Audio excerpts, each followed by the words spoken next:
Yeah, it's gonna annoy fucking everybody who ever watches that little bit.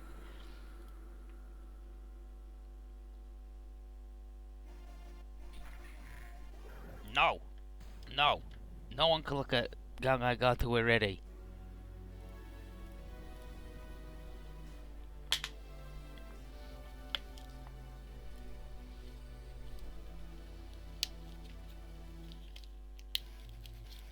Damn, Nanny Ball, welcome. Welcome to hell. I'm gonna eat these painkillers and then I'll start reading the prologue about where they tell you about trailers. They're spacemen from space.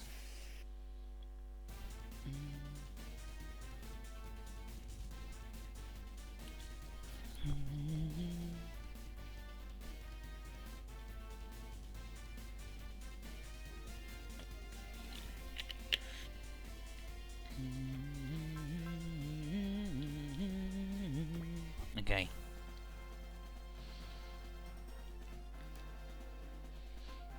Transitions in the century following the establishment of the Federation Space Calendar. Earth at the end of the last age. As the cumulative effects of exhaustion of natural resources, environmental decline, and overpopulation reach their limits, the global economy and stabilized order are on the brink of collapse. Damn, that sounds bad. The regional violence gripping the Earth sphere grew worse with each passing day, abruptly degenerating into World War III. Holy shit. Terrified of the war it had wrought, mankind sought to end the fighting through the unification of all nations and all peoples. Thus was the Federated Earth Nation born, with dominion over all governance, all economics, and all military matters. With the subjugation of the independent lunar metropolis, defiant to the very end, in the so-called Lunar Campaign, the Federation Space Calendar officially began. The Federated Earth Nation sought to mend the scars of war through the colonization of the new frontier, space. This project drew its strength from the quantum leaps in the fields of physics and energy achieved during the war.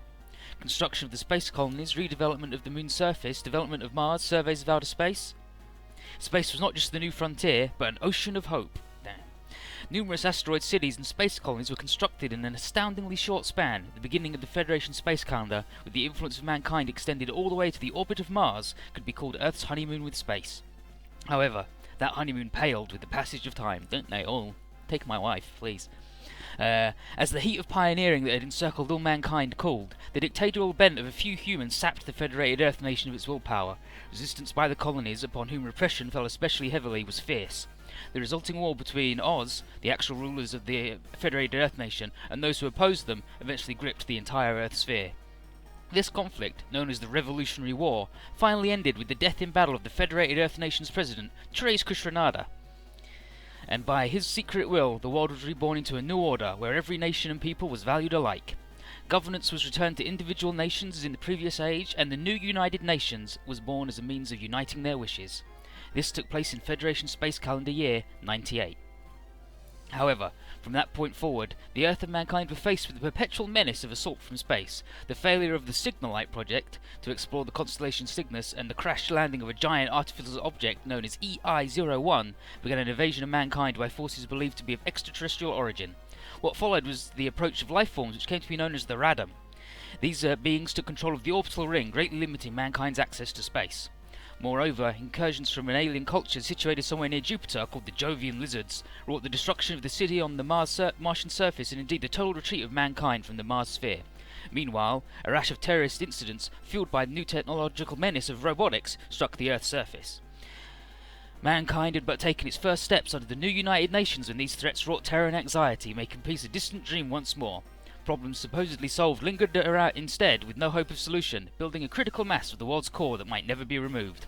Arbitrary divisions between men, such as between coordinators who had undergone genetic engineering and the naturals who had not, became a spark which could ignite another conflict between mankind at any time. In the Federation Calendar Year 99, the world is about to enter a new age of conflict, in which tomorrow is uncertain. And that's the first half of this bit, but this is we're already on the second bit, so there has been Super Over with Evangelion. They're in most of them, actually. Okay, and then they explain what trailers are. And this kid's on, he's the main character. Trailers. At the beginning of the Federation space calendar, the honeymoon of mankind in space began a new occupation based on life in space. The members are known as trailers. They were linked with constructing... They were tasked with constructing the colonies, terraforming asteroids, and gathering raw materials, supporting the area of space development from behind the scenes. Their numbers grew with each step in mind, and the duties extended from mid-transport for the opening of the new the exploration of unexplored regions of space. However, the very existence became an obstacle to the Federated Earth Nation schemes to monopolize and commerce. Ooh. When such restrictions robbed them of their dwelling places, they began a new life, taking commissions from a variety of other sources. Some would contract them to protect merchant vessels, while others would contract the theft of those same vessels. Some even allowed themselves to thievery of their own devising, what would become known as space piracy.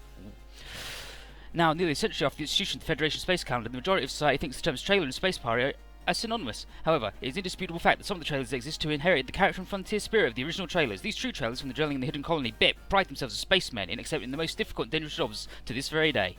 And that's the Encyclopedia Galactica entry on trailers. Basically, people went to live in space and it sucked, but there were people who went to live in space and then just tried to help out, and then it sucked, and some of them turned to piracy, and some of them keep their honour. Z3 series, which I've done. Well, it's in Z3 Part 1 and Part 2 is Evangelion. They're in the Alpha series as well, which I'm going to do.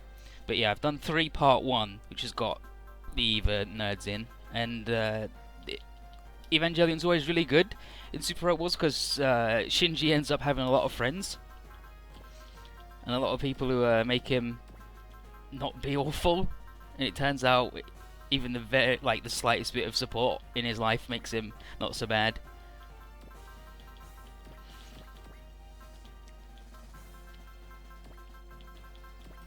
And this dude's name is Kazuma Arigon, the only son of the Arigon family, I believe. And this is his robot. It's in plane mode here, but it turns into a robot, alright. It's the Valhawk.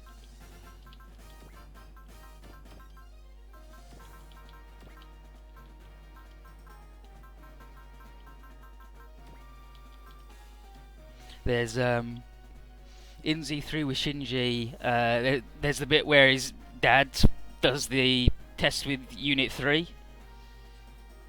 and he does the dummy plug on Shinji so he can't control it, and Shinji's like, fuck, I'm gonna go murder my fucking dad, and he starts stomping on the big pyramid, Nerve headquarters, and Ryoma just goes, fuck it. Who cares if he kills his dad? I never liked his dad anyway. His dad's a shithead. This is their giant battleship that they all live on, the Valstork.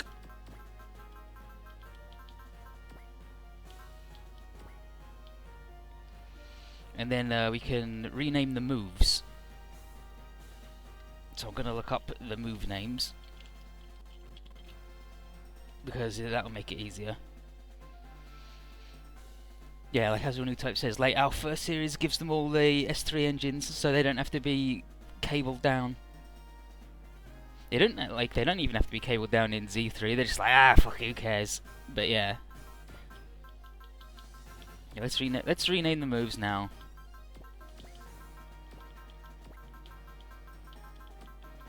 Laser Vulcans.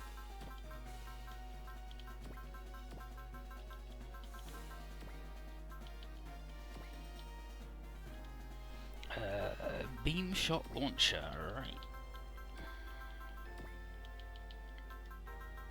Well, that's not how you spell beam, but nice try. Beam.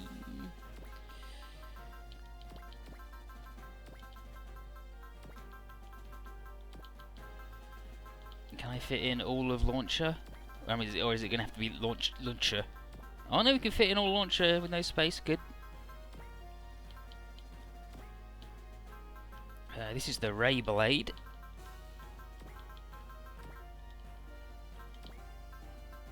You son of a... It's like a laser blade, but it's a ray.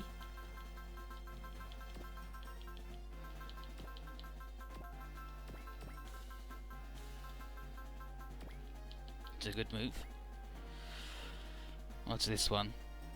Plasma Execution. Yes. Yes. Yes.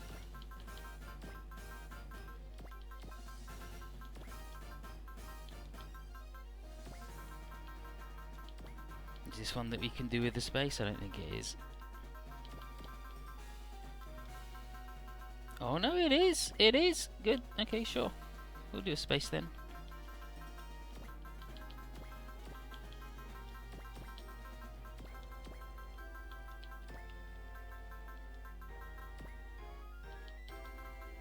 No! No! I was wild with my clicking.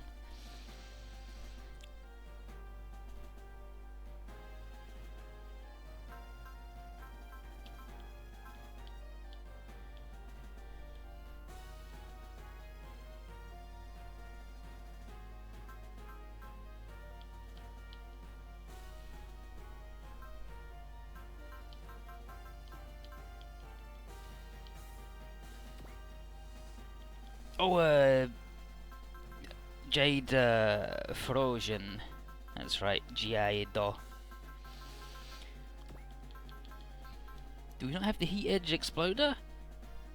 Oh no, that's only, yeah, it's okay, that's only a plane move. Jade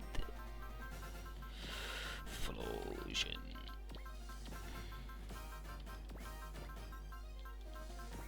Which, I don't know what a Flosion is. Yeah, and this is the heat edge exploder, where he turns into a fucking bird. He doesn't, but it's fucked up. Heat edge. Nope. There we go.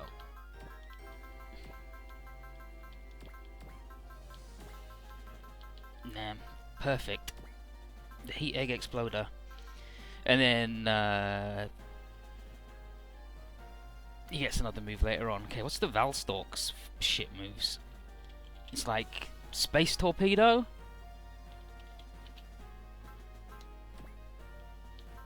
Yeah, Space Torpedo.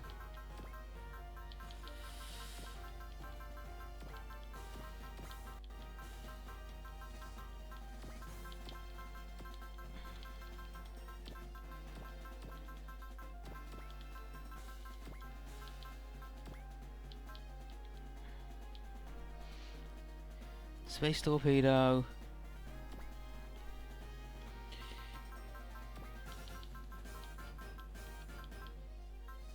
Guided Micro Missile, but I know for a fact that doesn't fit, so we'll just do like Guided Missile. You guys, you guys will figure out that they're small, okay?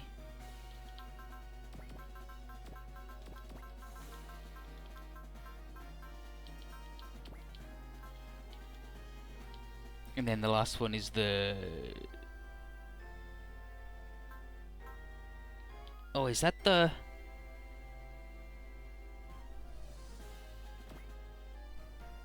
This is the all-range multi-beam launcher, so multi-beam launcher. The multi-beam launcher is good, and I'll see if you can figure out the secret of the multi-beam launcher.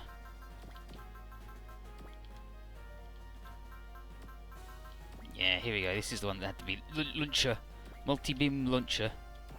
And then the next stage is the dual proton cannon. And then we're done.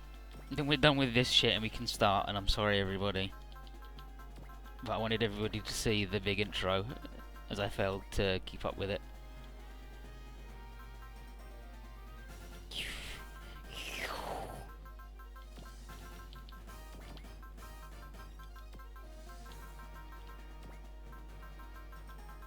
Damn, it fit. We did it. We did it. We did it.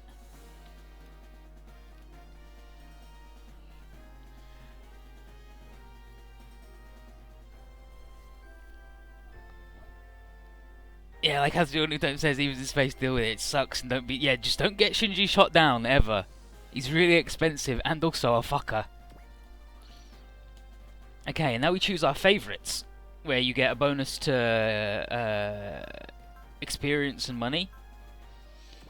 So we're going to choose the original because he's going to be all the time. We're going to choose Gal Gaigar because he's going to be with us most of the time. And then it comes down to Gundam Wing, Nesco, Teckman Blade, who's really fucking good, the Full Metal Panic fellas, who are alright, Shingeta, which is good, but it's the manga fellas, Mazinger and Mazinkaiser, who are really good, and Voltron, the Goat Lion, and he's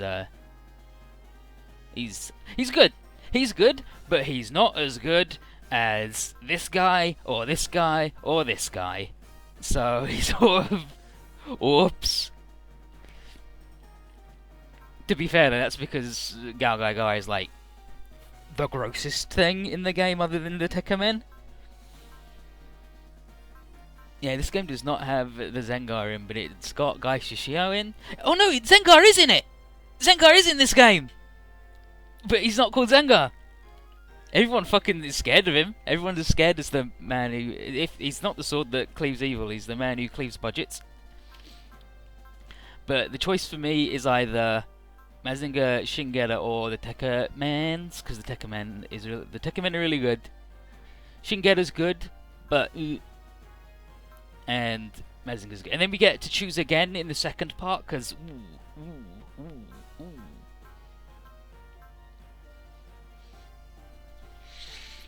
because stuff happens, and that's when we get to choose the Astray fellas, and Low Gear and Gai Murakumo are good. Let's do the Tekkamenn. Let's do Gai and the Tekkamenn. Why not? Anyway, here's Kazuma. He's doing a diary. It's June 13th. Space calendar year 99. It's been 2 weeks since his family arrived at BIT, the cool colony place where trailers hang out. They just finished their last job, and he's getting tired of hanging with all the junkmen and tuning his machine, the Valhawk. He's heard that most of the money that they earned from that job got poured into modifying the robots, and he's afraid that we're going to be declaring bankruptcy for the 36th time. But this is going to be the last time he enters a ship's log without actually being at sea in the Sea of Stars, because his dad, Blessfield, Arigon, says a new client's coming, and they got to go to Earth. And he's excited to finally see Earth for the first time, and he hopes that there are glorious tales of his exploits will keep his diary exciting. And here's Duo from Gundam Wing, and he's like, "Oh, here I am in the dock. Can't believe the shuttle sucks, so I gotta hire trailers to get back to Earth. Blah." And then his Quattro, who's like, "Yeah, but the trailers are pretty good at space transportation and combat." But I guess you already knew that, Duo, because you do research. And he's like, yeah, I've fought some trailers in my time when I was with the Sweepers, and they're a bunch of shits. And he tells Quattro to keep a close eye on them, because trailers as space transporters went out at the end of the space time. Now they're all pirates, and it's all awful. And if it's against the law, trailers do it, and they're awful. And that's why this colony is so hidden, because it's a hideout for such unsavory people. And then Duo's like, "And it's so hidden. Even I didn't know it. I never been here before. I didn't see it. Can't believe Lady Yoon figured it out." And it's like, well, if Lady Yoon works with them, then maybe they're not that bad. But troubled times for the Preventers, so... And Quattro here says, "Our mission's not super above board," and Duo's like, "Yeah, working with the trailers probably suits us perfectly for now. Like, they know hidden routes to avoid prying eyes. But they've got to get the info they've got to headquarters at all cost. And if the trailers try anything funny, Duo and Quattro are just like, we'll just deal with it suitably." And Duo says it's been a long time since he did a good old-fashioned space jacking, but if he's going to do it, it's on people who deserve no mercy. As you says, "Not sure I want to hear about illegal activities from being bad from two literal terrorists." I know, right? But Quattro is like, "I hope we doesn't come to that and we don't have to space hijack them." And he's like, "It's not going to be a cool space limmer ride, but I'd like it just to be a smooth, quiet ride from the Valstalk crew here." And then door opens and here's Kazuma, and he's like, "Howdy, Kazuma Arigon here." No, he calls he's like, "Howdy, Quarter a Berber winner, and Hero Yui. It's like, okay. I'm Kazuma Arigon of the Velstock family. And Joe's like, wow, they'd send a kid? And then Kazuma's like, watch your mouth if you don't want your long hair cut off and uses a lure for space whales, fucker. And Joe's like, as expected, tales of the trailer's dignity and prowess are greatly over-exaggerated. And then he says, if this is all you've got to offer, I'll take my business elsewhere. And then Kazuma's like, hey, what's the point of this? What? And he's like, I've been born and bred as a trailer, and I don't take kindly to be treated like a kid by someone who's pretty much my own age. And then Jiro says, anyway, the point is, we're customers, and you should shut up if you're old enough to understand we're customers, and the customer is always right. But before Kazuma can flip his shit, because he's actually fucking 12, his younger sister Mihiro comes in and is like, oh, no, here I am, make sure everything goes good. And Kazuma's like, Mihiro, what are you doing here? And she goes, Dad thought you wouldn't be able to handle these customers because you're awful. And he was right. Good job not letting Dad down, and his disappointment in you continues. And Kazuma is like, fuck! Dad thinks you're more trustworthy than me? Shit! And he loses his fucking mind. Anyway, she introduces herself as Mihiro Arigon and apologises for her brother being shitty. And he's like, Mihiro, he started it! And she's like, what are you saying? The trailer maxim tells us to treat both guests and their luggage with care. And then Jiro's like, you're really different to your brother. And Kazuma's like, I'll fucking fight you, dude. And then another voice, stop, Kazuma. And it's their dad, Westfield. He says,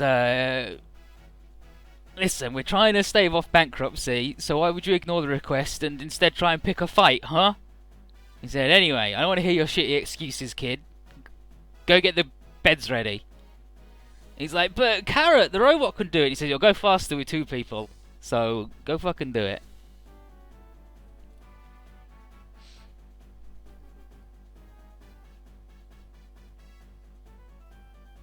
And then Blessfield says, anyway, thank you, Mr. Winner and Mr. Yui. Welcome to our ship. I'm the head of the Velstock family. And Kotra is like, oh, nice to meet you, Captain Westfield Arigon. And he says, no, don't call me Captain. Just call me Bless, it's fine. And Quatra's like, wow, such a gentleman. Didn't expect that from Space Pirates. And Joe's like, yeah, it's probably just an act. His son is like super delinquent. And then Bless says, have you eaten?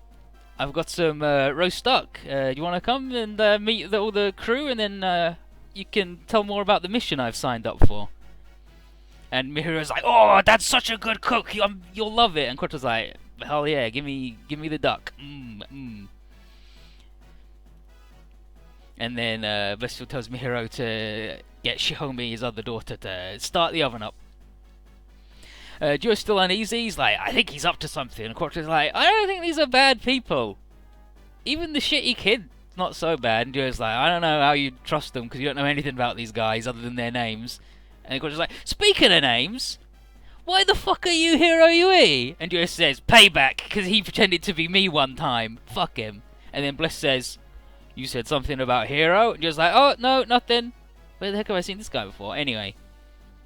Dinner is served. Here's Shihomi. She's the eldest daughter of the Arigon family. And she says that Kazuma has not shown up yet. The dude at the top is Horace, and he sucks. He's not a member of the family. He just hangs out here. He works here. And Akane is the middle sister. And she says, no, don't wait for him, because we don't want the food to go to waste. And Horace is like, hell yeah, if we don't eat the food now, it'll go to waste. And then Mihiro and Quattro are like, no, we should really wait. We can wait for him to get here. And then Gallant, the engineer man, is like, nope, hot meals, gotta go with the Maxim, don't feed a guest cold duck. And he said, what? Maxim's like, yeah, strike while the iron's hot and feast while the food is hot. And then Akane is like, I'm eating, no! And she starts eating. Quattro's like, wow, I can't believe in this new space age, people are living like by maxims like that. Duo, what do you think? And Duo's like, I just want to eat the delicious duck. Mmm. And then she says, is it good? And he's like, yeah, it's real good. Definitely worth hiring you guys just for this. Mmm. Yeah, this is the game with Guy, and Guy in it. We got Guy Shishio, Guy Murakumo, and Guy Dagoji.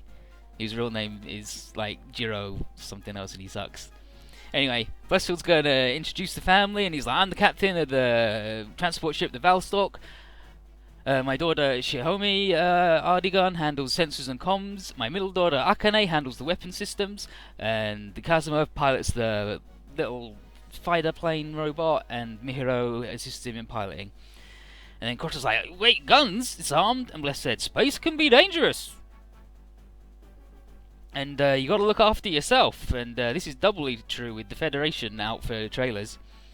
And then Akane says, it's just a job to brush the sparks off. And then Horace starts to pun, and she just calls him Stupid Horace. And that's basically their deal, is he'll say something really dumb, and she'll say Stupid Horace. Anyway, Bliss says that Horace Horian, for all of his levity and clown showness, is a highly skilled pilot. And Duo is like, he's not related to you guys though, right? He's like, yep, but I hope to one day marry either Shihomi or Mihiro and join the family. And Shihomi's like, you're laying on a bit thick. And then Akane's like, why didn't you? Why not me? Why aren't you doing? Why not me? Huh? And then anyway, Galen's like, and I'm Galen Gavalinario, and I'm nothing more than a retired old man. And everyone's like, yeah, all right, whatever. And then Horace says he was once known as the Demon's Arm, and he hasn't retired yet. And he hangs out with Hawkeye Bless, and they're a legend among the trailers. And Joe's like, Demon's Arm and Hawkeye, huh? Hmm. And then Kazuma comes in, and is like, where's my dinner? And then everyone tells him to calm down and act properly in front of the guests. And Kazuma says, did you really accept the job from these guys? And he says, please do not refer to our clients as these guys. You need some serious re-educating in trailer ways. And Kazuma's like, I can't wait. Duo, what's the job? I said, what's the job? And he's like, oh, sorry, I was distracted. Kazuma's like, did you do something wrong with the food? And Koch is like, oh, no, me and my friend here have got 2 containers worth of luggage that needs to be transported to Earth. And the 2 others just like, ooh, Earth, ooh, yeah, ooh, Earth. Mihiro asks, and Quattro says, did you come from Earth? And they're like, yeah, we've come from Earth, but we're both originally born in the colonies. And then Horace is like, we normally confine our activities to in between the Lagrange points and the moon, so we haven't been to Earth in a really long time. And it's been such a long time that Mihiro and Kazuma have never been to Earth at all. And, now we get Kazuma's blistering wit here. Akane's like, yeah, Kazuma, despite his attitude, he's nowhere near a full adult because he's never been to Earth. And then Kazuma says, yeah, well, your boobs are hardly like those of a full adult either. Nah. And she's like, idiot. And then Bless the dad is like, really? You're gonna retort to being called not an adult in a child, like someone just said you were childish, and you're gonna respond in a really childish way. Yeah, way to rise to the occasion, son. And then he says, everyone thinks I'm just the shitty son of Hawkeye after all. And then he's like, Kazuma! And then Shihomi says, they're a guest, so maybe we should put this little family thing on hold a little bit. But Mihiro steers it back, and she says, what do Quattro and Hiro need to hire the trailers for what should be a routine trip to Earth? And Quattro says, the luggage and the schedule need a little bit of a boost. And Gun says, yeah, the Space Development Corporation are pretty unreliable. And Quattro says, yeah, you're pretty well informed. And Horace says, nah, it's just common knowledge among the trailers. If you don't have any info, you fucking die, so... Anyway, Horace has heard that making it past the orbital ring, because it's infested by Radom, is also really tough. And the Earth Federation army are too busy with the Jovian lizards to do much about it, which isn't helping much between Earth and colonies. But anyway, going via the colonies would pose a lot of trouble, and we just offer a nice way to punch through all that. And Kazuma likes that idea, and he says, you guys could have chosen a better set of trailers for the job, and it's my trailer duty to see you and your luggage to Earth without a scratch. And he says, but it'll cost you 5,000 gold in advance, 5,000 G, and 10,000 once it's done. And he's like, jeez. And Bless is like, damn, my son's pretty good at bargaining. And then Kazuma says, the Valstalk's pretty cramped, but it's real fast, so gotta find a better ship. And then the Quattro and Duo are like, it's pretty, we should, yeah, okay. Just totally blown away by this, and like, yeah, sure, great deal. So Bless does another maxim: make haste to do good, and make greater haste to do commerce. And they're going to leave first thing in the morning, and with everybody's room set up and all the ship fully stocked up, Kazuma tells Galen to mind the farm in his absence, and he's going to bring back some souvenirs from Earth for him. And Galen's like, yeah, I'm going to fucking crack your head open with a spanner if you damage the robot kid. Kazuma's like, whatever, I'm going to prove to my dad that I'm good. And now we're at mission 1, set sail for the Sea of Stars. And here's low gear. So, see ya, Kazuma, I'm out. And Kazuma's like, see ya, Low. He's his friend, he's a junkman, and he says, say goodbye to the professor and Liam too, and like, yep, we will, bye. And Kisado says goodbye to Mihiro and sisters, and off the junkmen go, not to be seen for like another 27 stages. Quattro wonders who those people were on board that ship, and Kazuma explains it was Low Gear and Kisado and their junkmen who happened to be setting sail at the same time, and trailers and junkmen tend to help each other get by in space. And Quattro's like, wow, I heard that you guys are pirates, I didn't think you'd have any friends. And Kazuma's like, pirates? And then his dad's like, everyone to stations, we're fucking going.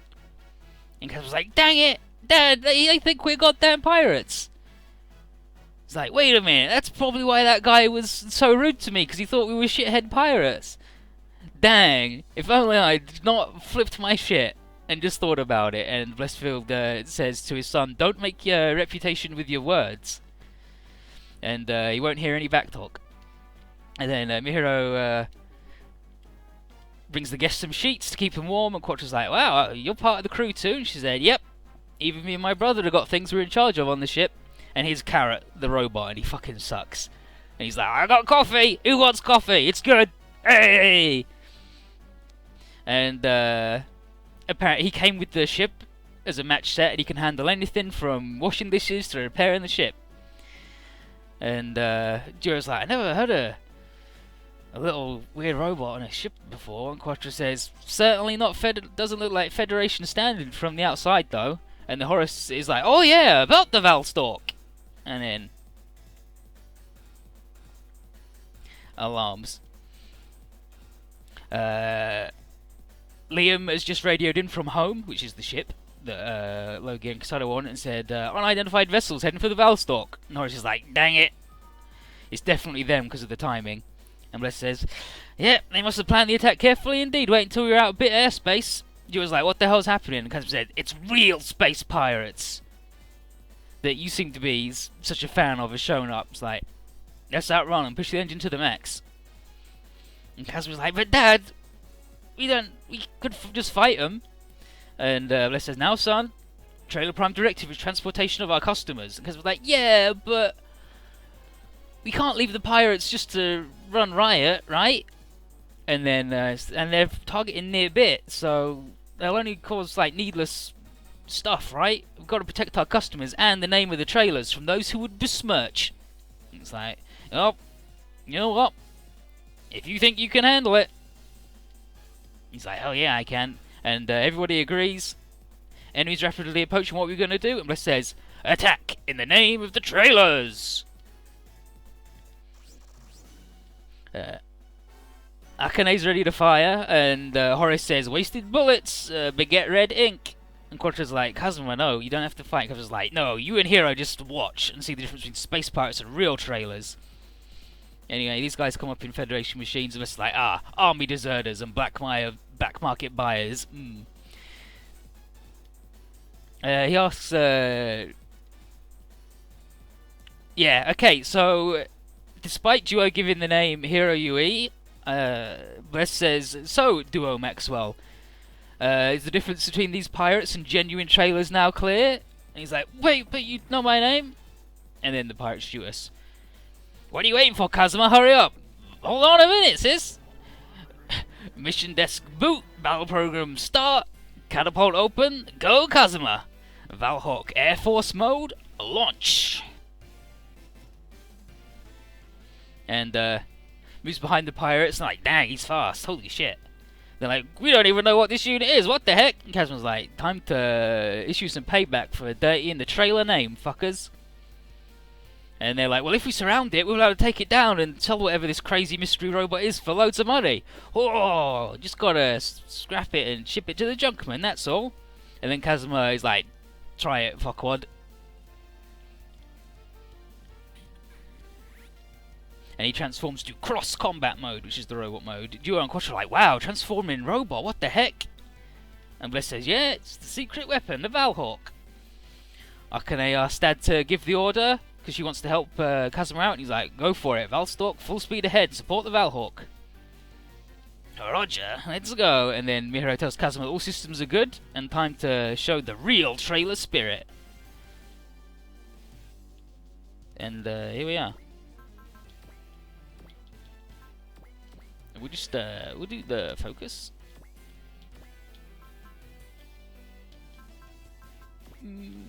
Yeah, we'll do the ray blade.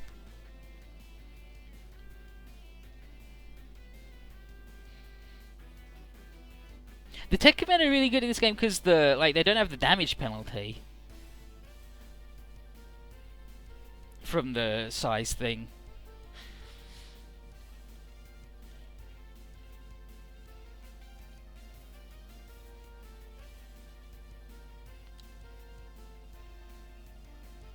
So you're using the trailers as a front for crime, greedy jerks. You're about to get an up-close and personal look at true trailer spirit, and I murdered them. But yeah, the Teckman were super crazy good in J.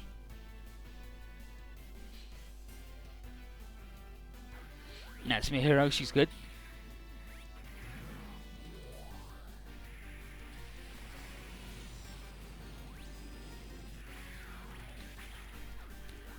Beast Baron says you can tell he isn't a pirate because pirates are too cool to run a crash on a pirate ship. Yeah, Voltec are definitely at ignore size, but it means that he can just murder everybody all the time instead of having to get up to like the 120 where like he can just go in with his sword and murder everybody. But yeah, you're right.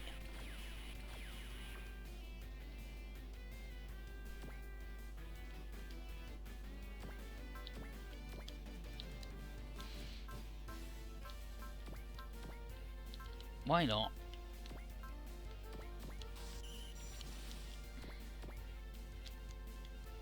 Let's go all in.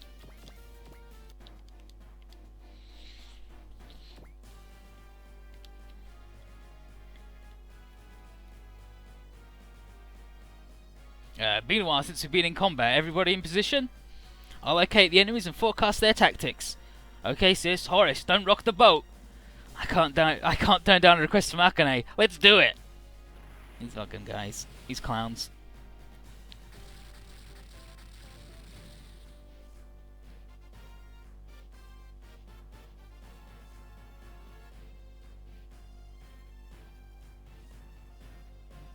No, as we always said, the only good DS Super Awards come at you fans of KNL. You'll find none of those here. I hope. They're bad. I mean, Guy King and Zoids are cool, but everything else sucks.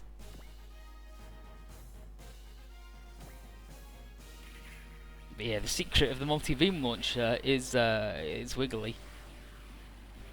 Who doesn't love Wiggly?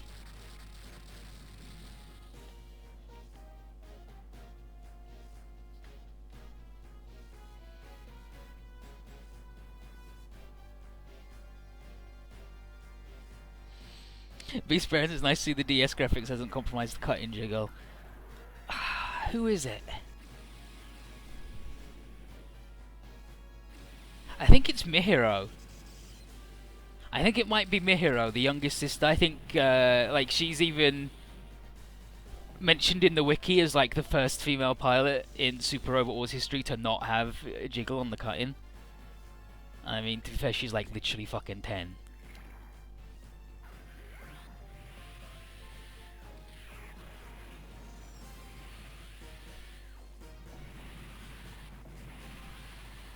But yeah, we've got Tauruses and the gun barrels and all the garbage.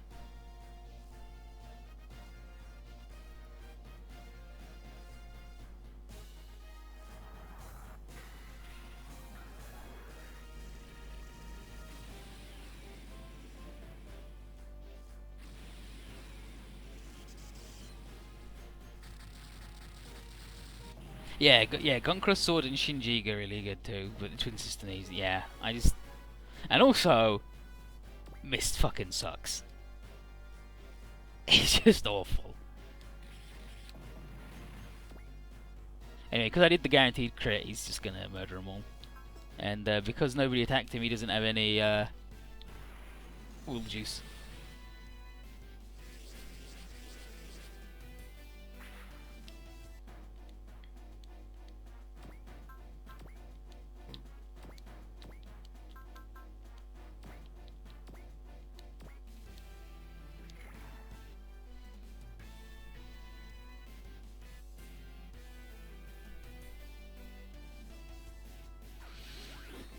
Cross combat mode. Ray Blade, let's go.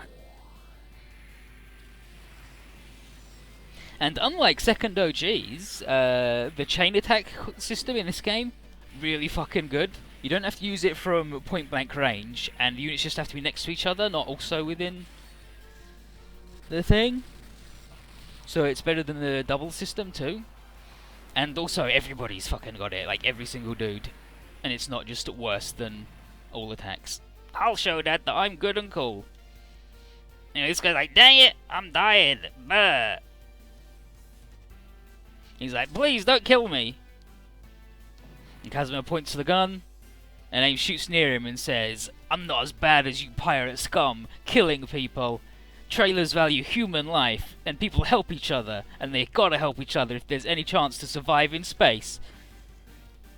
And then the guy's like, damn, I'll never forget this good deed. And then the Kazuma says, don't misunderstand me. You're all still gonna face punishment back at bit. He's like, shit. And his dad's already called in and they've done it all. And he says, nice job, Kazuma. Well done. But before he can go, hell yeah, Dad, I'm good. A new fucker shows up.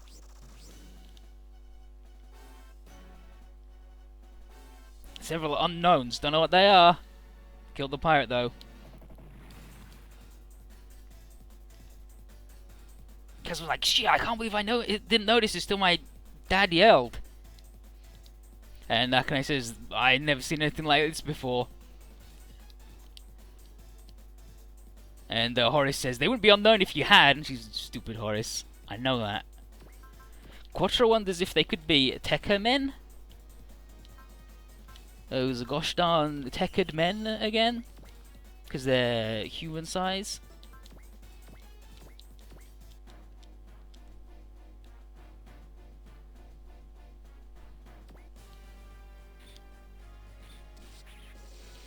Bless says there's a superficial resemblance to the Radom commanders, but Kazuma's like, oh, I don't care who they are, just why they're attacking people, so let's murder them.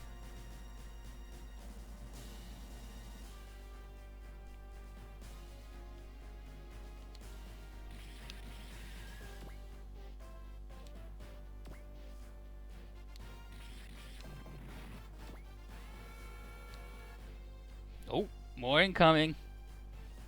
Fucking carrot. Piss off. The carrot says, container hatch is opening. Something's leaving.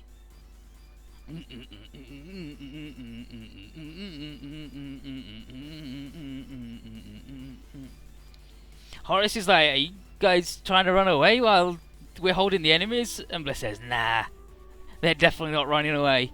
Quattro and Duo's like, Kazuma, Miro, we're coming to fight too. And then Duo apologizes for saying, sorry that I thought you were a pirate. I see what true trailers are like now.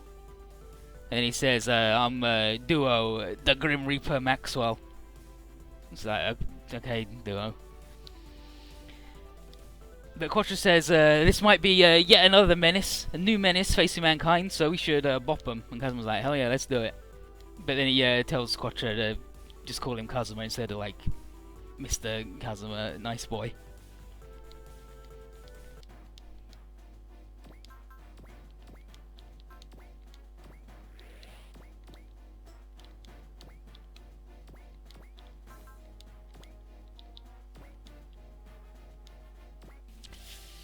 Very good though.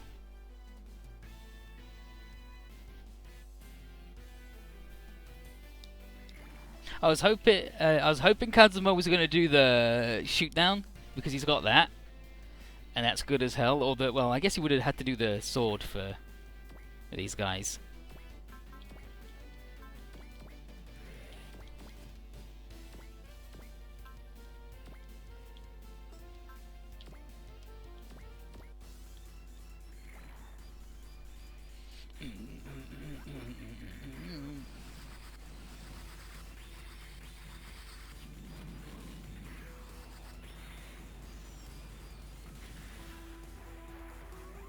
And Duo, unfortunately, has a better animation in this than he does in Z3, which sucks.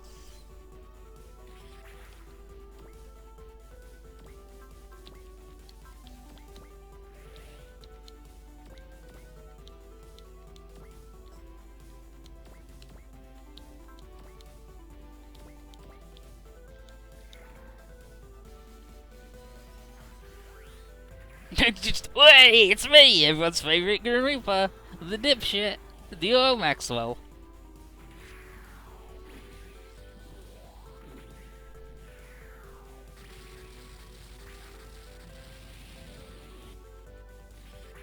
Oh, close to getting the dynamic kill though, Duo. Nice try.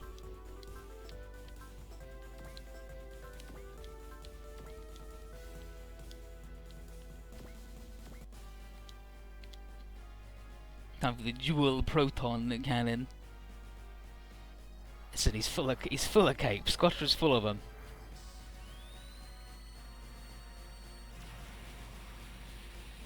A shot. Got him. And all the rocks. Nice work, Wes.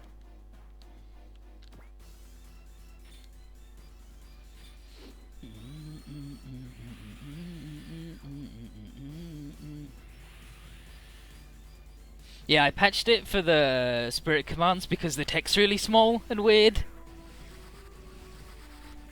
Like, I got problems reading it anyway, and then it's all fucked up looking.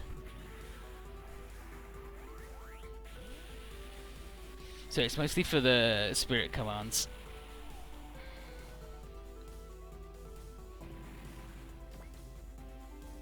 The big thing I don't like is you see at the top there, ENE. That's morale, but they've done it as ENE.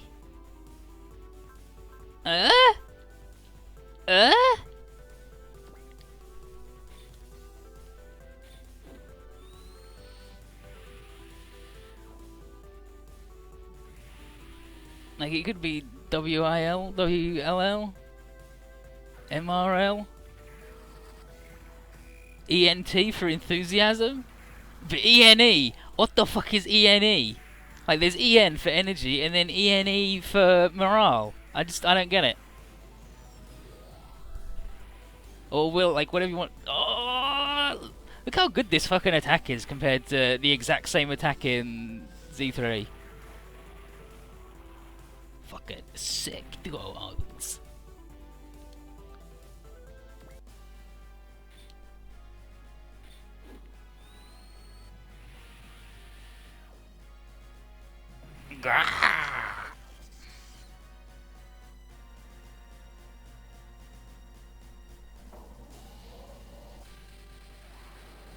And like crit thing is crit correction or something. I don't know what, but the ENE is the bit that just boggles my mind. Get out of here, organs.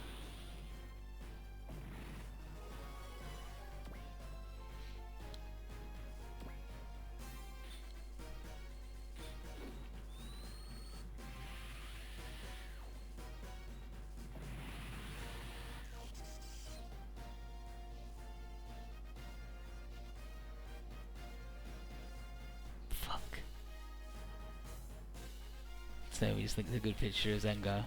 And he's right though. Last enemy tries to leave. It's like, Kazma's like, not let in, there's no escape from me. Teckman Blade? What the? It's like, I don't think so, Duo. Another unknown. It looks like a Teckman. Smells like a Teckman. But isn't it a Teckman? Makes you think. Like,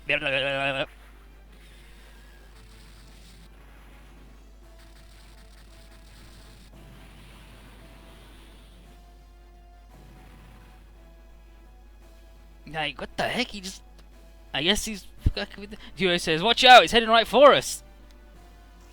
And then he just flies away. Guess it didn't mean us any harm. Back on the ship, everybody. And Casimir is like, hell yeah, gonna have lots of shit to write in my fucking bullshit garbage diary. Bless is like, I can't believe you guys had to help save my bio. Like, we're supposed to be transporting you, and then you're saving us. And then Casimir says, they got out of their own accord. We didn't ask them. He's like, that doesn't make it any better. It's meant to be the family's duty to keep them safe, son. But Quattro's like, no, really, Bless, it was our choice. Like, we did it. And then Duo is like, I'm just lucky to have met the legendary Hawkeye and fought by his side. Damn. And then Horse is like, wow, I guess the deeds of Bless's youth are really widely known. And Bless is like, my youth ain't so bygone yet. And then Bless and Dipshit. Quattro and Duo apologise for causing confusing these trailers with space pirates, and everyone's like, yeah, don't worry about it. And then Kazuma says, yeah, true trailers are pretty rare nowadays. There are a lot of people who want to rub the trailer name in the dirt. And then Bless then offers to take these nerds to Earth for free as a repayment for helping in the battle. And Kazuma and Horace like, free? We really need money.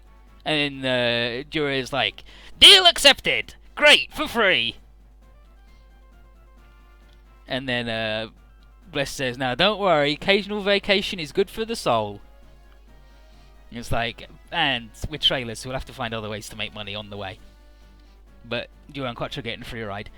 Kazuma tries asking Duo for more info about his father's past, because neither his dad nor Galen ever talk about the old days. And then Bless is like, nope, no time for that now. Gotta stick to a schedule. Everyone hurry up and get back. Remember, time is money and money is time. So Duo and Quattro are in charge of monitoring, engineering and subpiloting because they're no longer customers. So they gotta work until they get to Earth. And Kazuma's like, damn, honorary trailers. And Duo's like, I'll always be a Grim Reaper at heart. And then Kazuma says, small details like that aren't so important. Anyway, we do a big system check, everything's good. And with that, Bless says, full speed towards Earth. And Kazuma is like, damn, I can't wait to see it. Earth's gonna be good. Meanwhile, mystery people headed for the solar system. And they talk about how this backwater system is... nevertheless, despite being shitty, the focus of friggin' ridiculous power struggle that's got so many sides to it. And on a galactic scale, they mention the Radam, the Mechanoids, and even the Evoluders. And they say it'd make life easier for Applicant, as long as what they're seeking is here, and the guy in the masked is Applicant. But they're not going to be acting as soon as they get there. These mysterious people's leader says they've got to wait 8 Earth months before acting as one. but the guy in the mask is told to wipe out the humans in the meantime to keep things from going awry. And the leader hopes the voyage will prove profitable for the sake of all knowledge and culture. Ooh.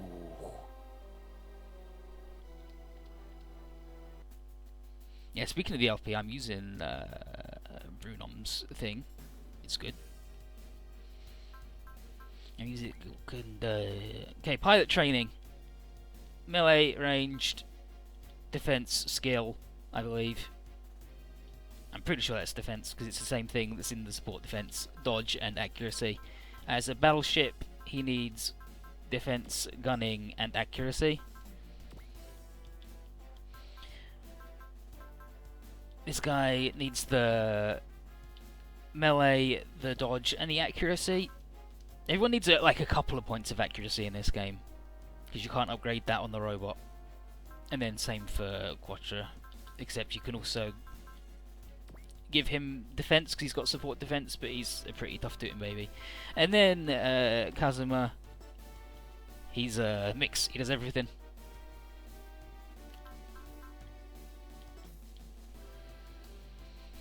Yeah, I was going to do topic explaining about Teckman Blade and Arigon, and how Arigon's basically the original character. Do not steal Teckman.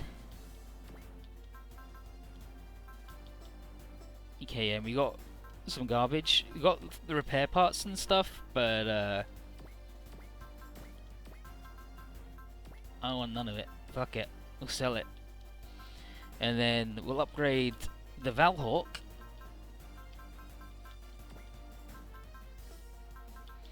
Because it also upgrades the Valstalk. It's got the extra thing at the bottom, which is swap unit, where if you've if you've got units you didn't deploy, you can put one you did back in the thing and swap it for another thing, and you can do it 1 time, 2 times, 3 times.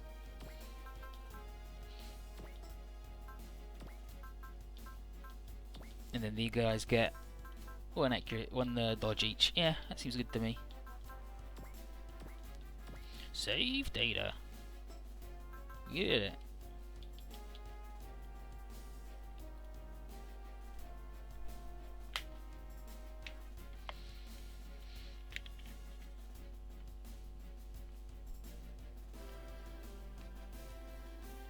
Okay, now I got to my friggin' heating off and cool off a bit because it's too hot, so you guys can look at this. Oh, and the top kills thing, whoever's in the top 3 starts with an extra 5 morale, or ENE, at the start of the thing. And let's find the guy. So the guy's got things.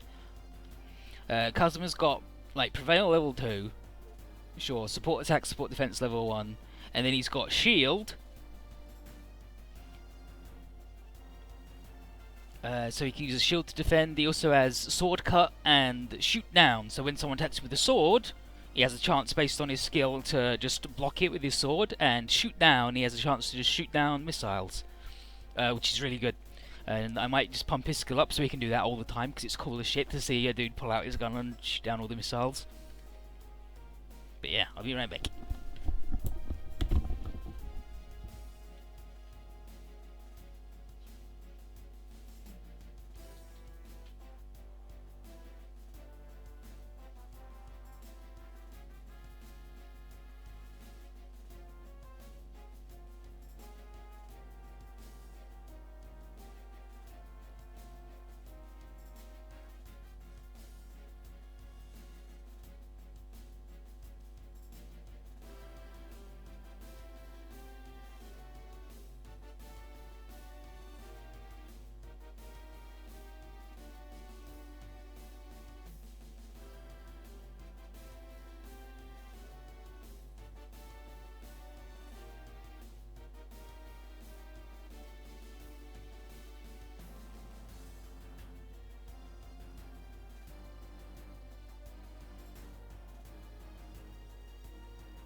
Wow, I did it.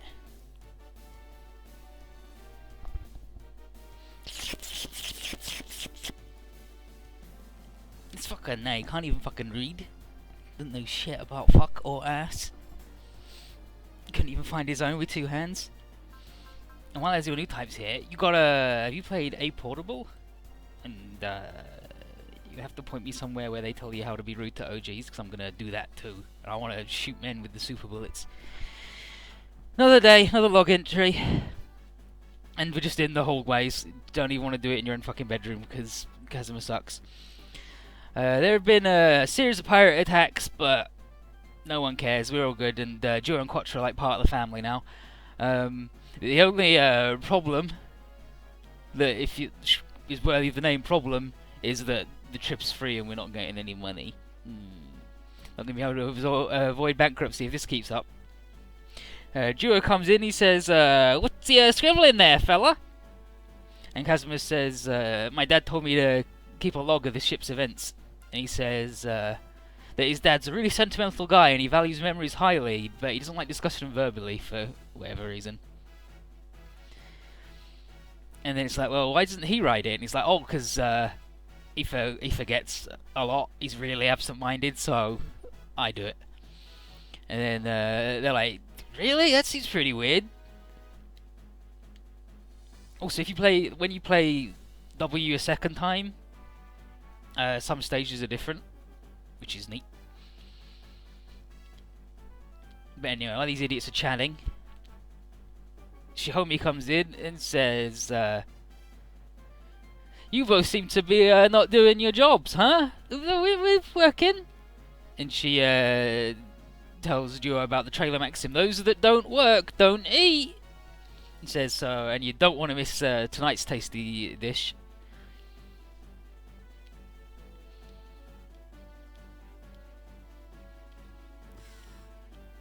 And she says that Akane's doing the cooking, and Kazuma says, everything's gonna taste like mayonnaise. She's gross. Akane can't cook for shit. She's bad. And Quattro's like, well, I already finished my chore, so I'll help you guys out. And Kazuma's like, damn, you really got on really well with my sisters. And Joe says, yeah, he's got like 500 older sisters, so you've probably got used to it from that. Kazuma asks them about their role in the Revolutionary War, the thing where Trace did the thing. And they're like, oh, no, we didn't do much. And he's like, well, I can smell adventure, and Gundam is known pretty far and wide. And then Joe just goes, the story's unpleasant in the telling and the listening. And Quattro says, yeah, wars are like that. We did nothing more than fight on the behalf of the colonies that were being sacrificed for the sake of Earth. And then the new government is attributed to Trace Kushinada is the result of a lot of spilled blood and effort from loads of people. And but Trace probably didn't expect the Radam to ruin everything. And humans are once again at the brink of war.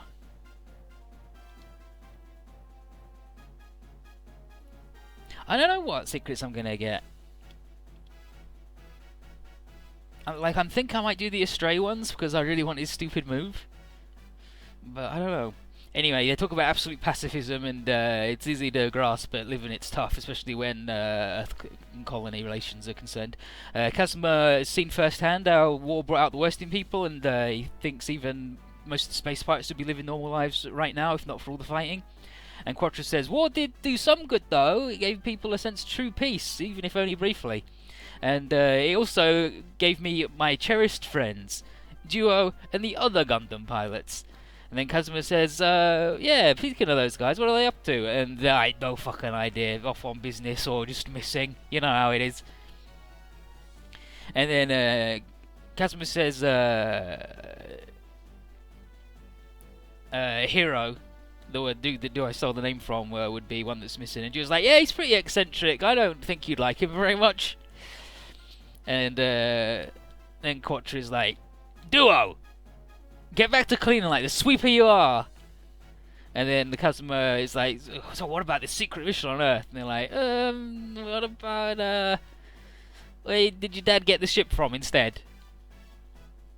And Joe says it's not just a customised Federation ship because it's got loads of shit in it that's weird. Is it like some late model Zaft cruiser?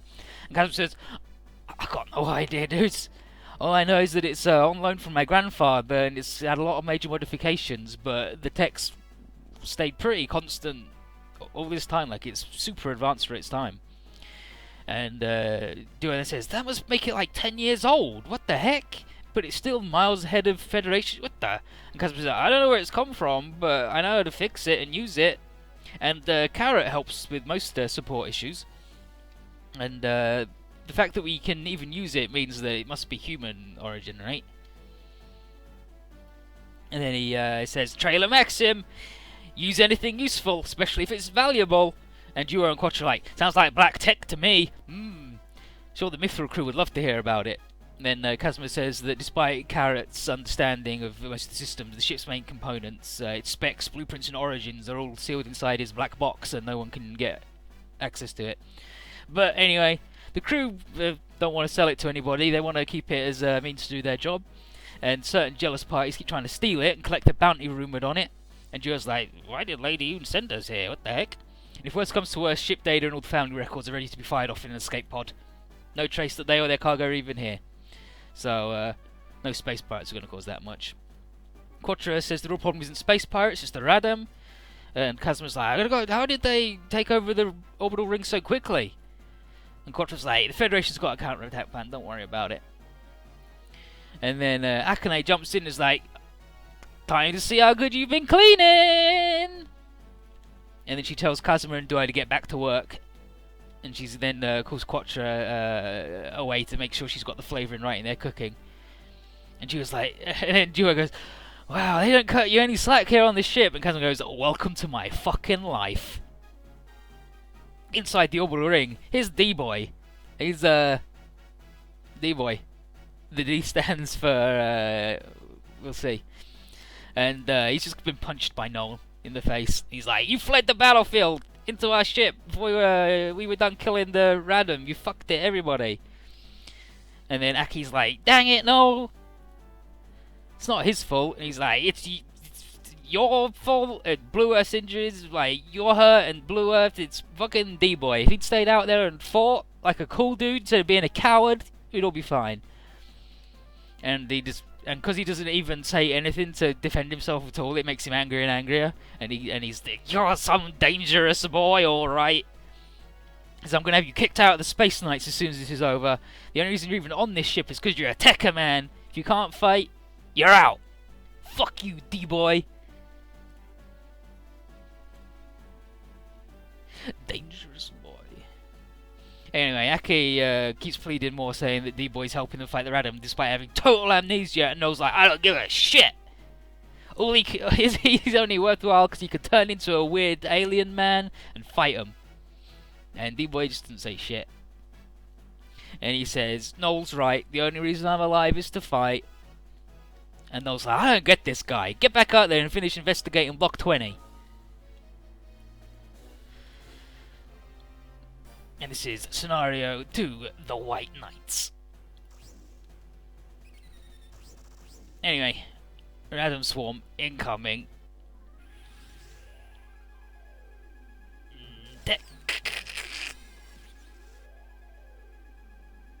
And now he's a Teckman Blade.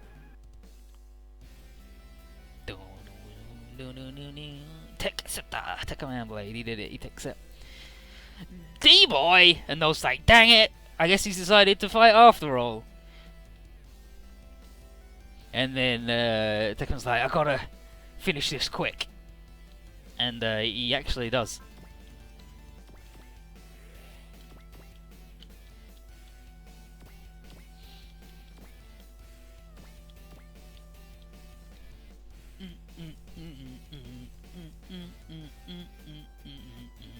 Radam, I refuse to die until I've crushed every one of you. Take all of my anger and my hatred. Poor D-Boy.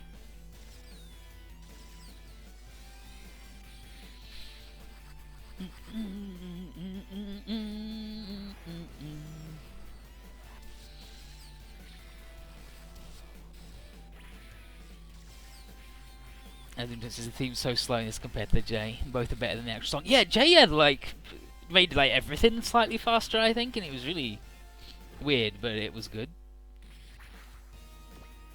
Anyway, he killed that guy, and so that's Teckman Blade. He's good, and this is the Blue Earth, and it's not. It's fucking bad.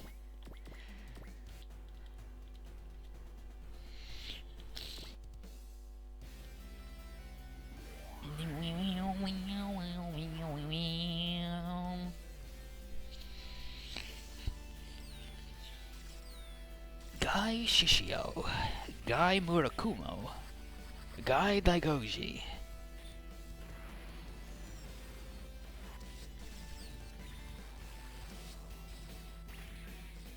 When it says you're only good because you could turn into a weird alien fighting man. It's pretty good. I know, right? You're really useful because you could turn into this weird alien thing that can save the Earth, but whatever, fucking dude.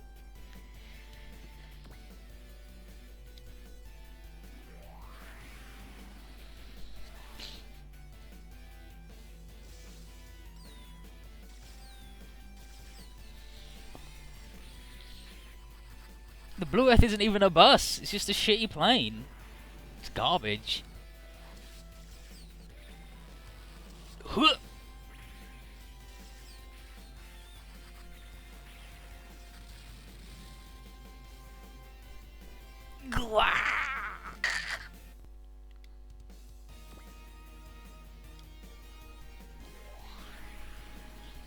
But yeah, the other option, the next game I was going to do was A Portable or this, and then I was like, I've heard A Portable's pretty hard, but it's really short, like in terms of stages, but the stages individually are longer, I've been told. Like, most stages in other Super Robot Wars games are like 5 at most. It's between 3 and 5 until you're like super powerful and you can win it. But A Portable, I've been told, is like 8 to 12 per thing.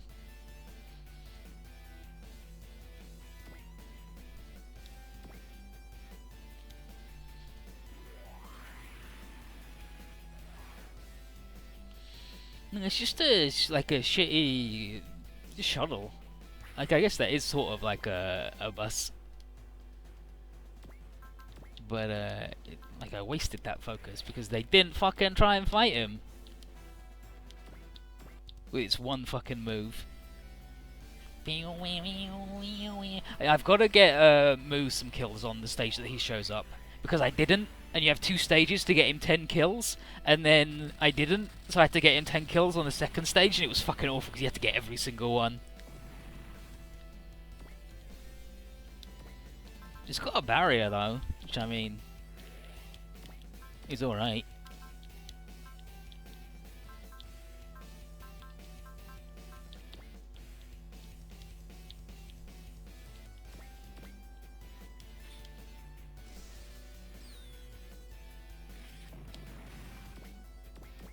You did it, Teckman.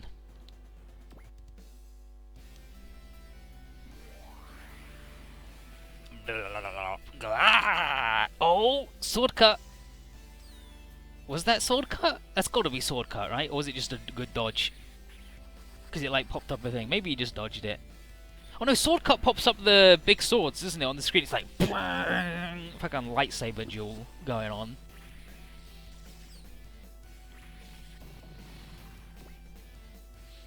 But yeah, the Blue Earth sucks. Oh, as soon as it says it was a sword cut, yeah, like I thought it was, because it popped up a special thing and he didn't like do a dodge. He was like, "Witchy hoo." I guess they just didn't do the big hand. Yeah, see, that's a dodge.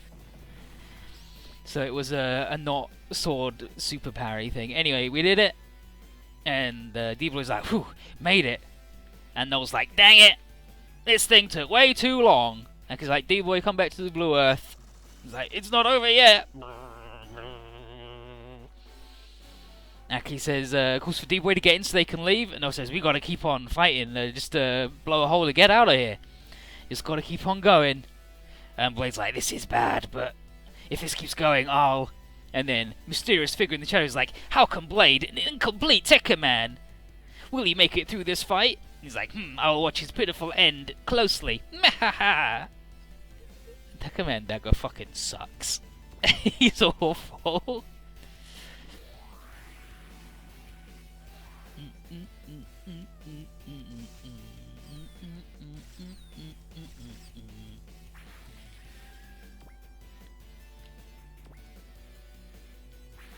It's okay, these bugs won't be able to stand around. Oh, he's nearly one-shot him though with the sword. Running out of time. Aki notices that D-Boy's struggling, and he's like, maybe he's just faking it to get out of the fight. And he's like, D-Boy, what's wrong? And he's like, run, I'll hold the enemies off. And I was like, I ain't gonna be in your debt, we're staying to fight this.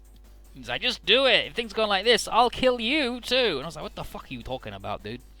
And then Blade says, as an incomplete Tekken man, he can only be in control for 30 minutes. Any longer than that, and he'll lose his mind. And that's why he left in the previous battle, obviously. And he says, after 30 minutes, the will of the Radam that has been transplanted in him will take over, and he'll become a demon that destroys everything in sight. And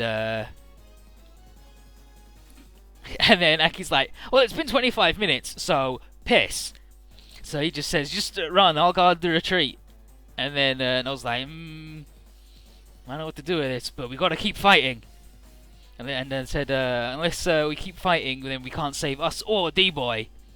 And then Blade's like, dang it, no. Dang it, no, why are you being so friendly? And I says, I just want you to be a good anti-radar weapon. I'm not your friend or nothing.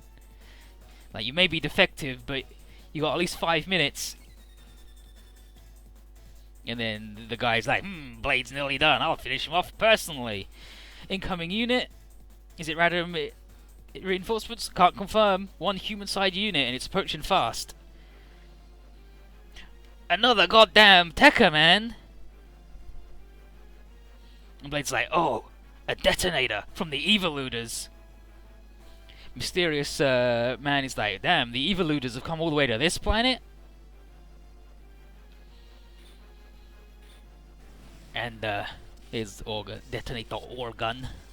But we don't know that yet. But he's doing weird, stupid shit.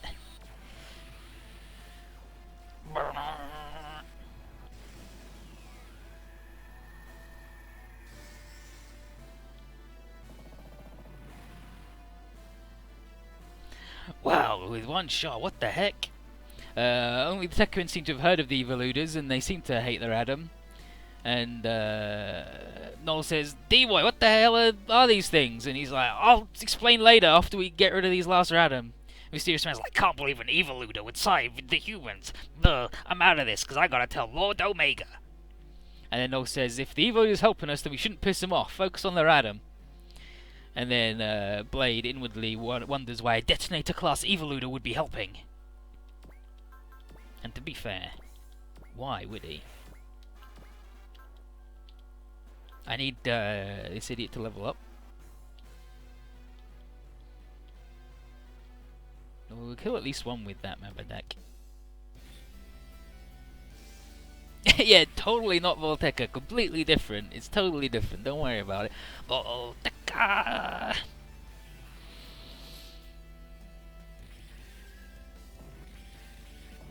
Womp, womp. Oh, we only crit the one that was shitty already. Fuck. Actually, I guess I want them to stay back.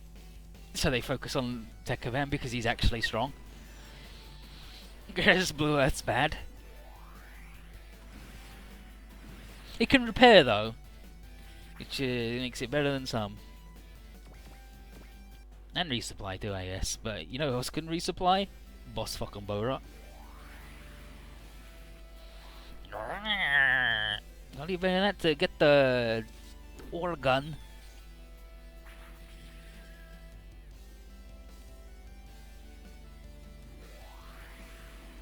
My only hope is that the Orgun doesn't fucking die, because that's happened, yeah. He normally gets hit once. That's normally what happens to me, is he gets hit once and then he annihilates them.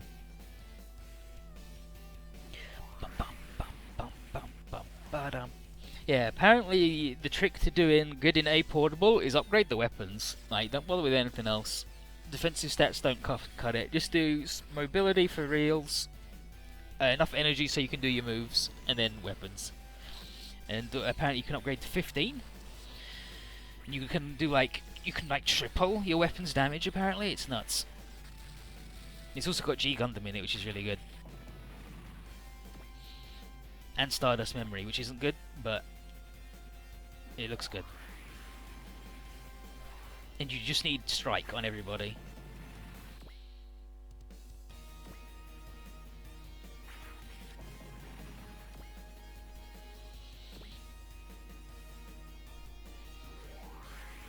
Yeah, you just hit hard whenever you do hit.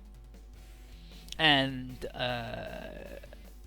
Zambot is really good. Zambot's really good because one of the sub-pilots has a tune, so you can give Strike to people. So you give her all the SP ups. Apparently Daitan's just fucking bad. Apparently Banjo's just sucks, apart from as a support defensor because he can't hit anything. But, you know, I'm sure it don't really matter. Apparently there's only one boss that's actually, like, tough. Yeah, as a new type says, it's one of the very, very few games that does the 1 year war. Yeah, it does, like, the actual events of Char's counterattack, like, properly. And it's got the 1 year war, and you have the regular Gundam, as well as the G-Boys. But yeah, I'm looking forward to playing that. There's only like one. Apparently, the only thing that's like super hard is Lemon in the final stage, Lemon Browning and Don Salza. But otherwise, it's not so bad. And Don Salza you can skip by going on a different route, and Lemon you don't even have to kill. She's not part of the objective. You just have to kill Vindel. Vindel Mauser.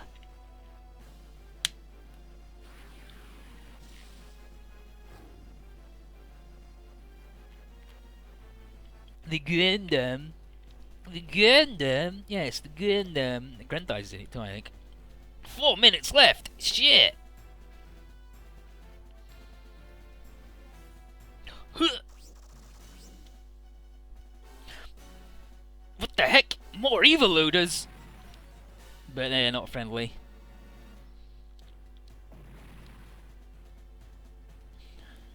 Detonator friend has no choice but to fight these new nerds. Oh, and hey, it's us. We're here. We're like, wow, it's that guy from the last fight. And Joe's like, oh, that dude's definitely Teckman Blade, 100%. Teckman Blade and the Space Knights. Kazuma like, whoever they are, we can't ignore humans in danger. Dad, let me out there. And he's like, these Space Knights work for the Outer Space Development Company, and Freeman's helped us out a little bit in the past, so get out there. Go Valstalk, and he says that the Space Knights are like Duo's preventers, and everyone get out there and have a good time.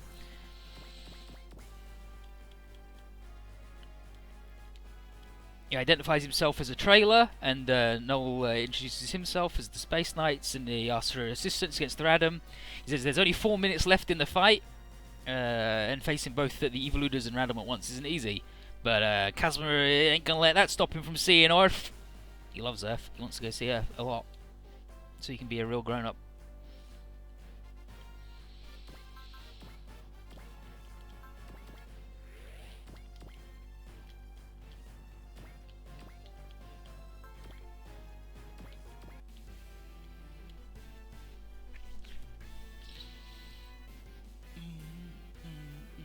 Oh, apparently he does have a line for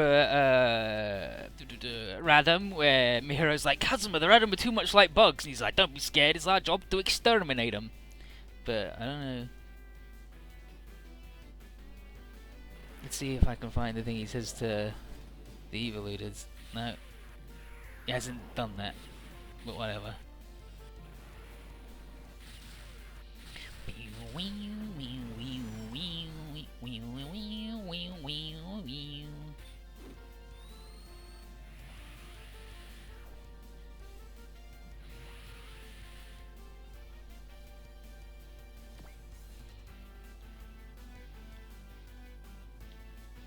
And our good friend here, because he leveled up, has got enough to do one more focus.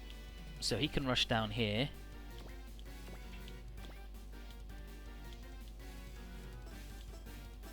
Ugh.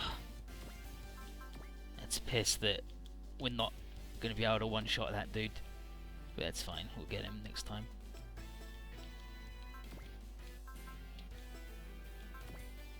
You don't need to waste all of our juice. Everybody in this game has got, like, energy issues, it feels like.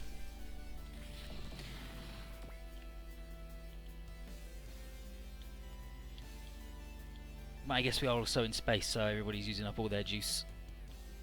Going places, doing things.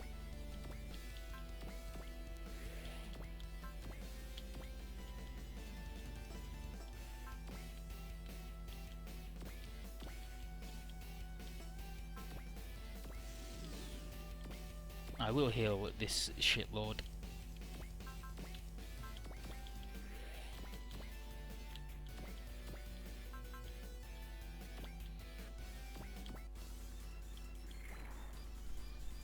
the Gondom, the Gondom, the Gendam? Gindam. Everyone's got energy issues and daddy issues, yeah.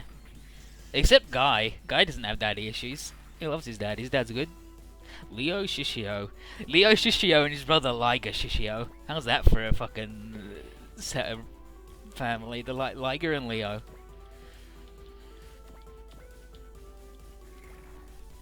Liger invented the fucking shit robot. He's not even bad. Mike Saunders the 13th is the national fucking treasure.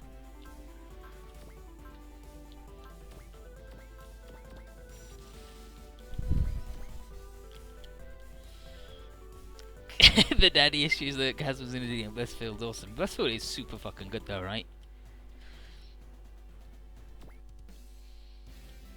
Guy does have cyborg issues, and by that I mean issues of Cyborg Monthly magazine.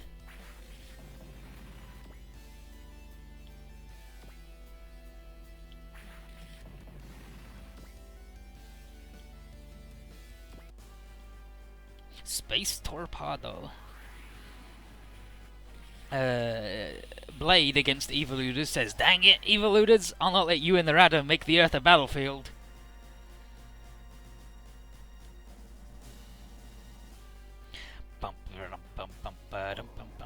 Now, so one of them's probably going to attack the Earth from out his range.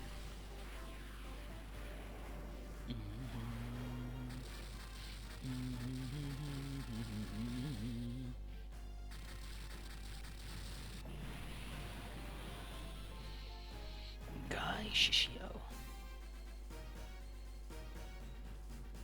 Spammy says, "I'll be honest, when I saw the translated first, he said I was waiting for the likeable protagonist to show up and replace this Kazuma. Kazuma fucking sucks, but he eventually becomes like a functioning human being instead of just a fucking shitlord.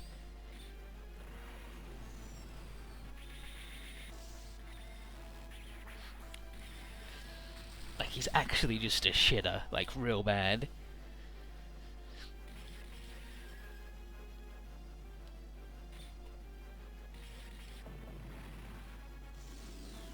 It's okay, don't worry, he's invincible. Yeah, Kazuma gets cool eventually. In the second half of the game. Oh, look at these fuckers! Sniping the blue Earth.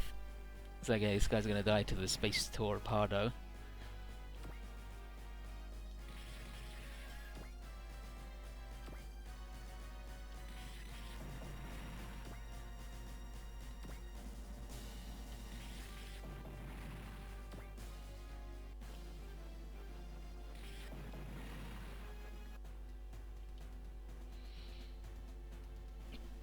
Three turns left before D-Boy is gonna bite the dust.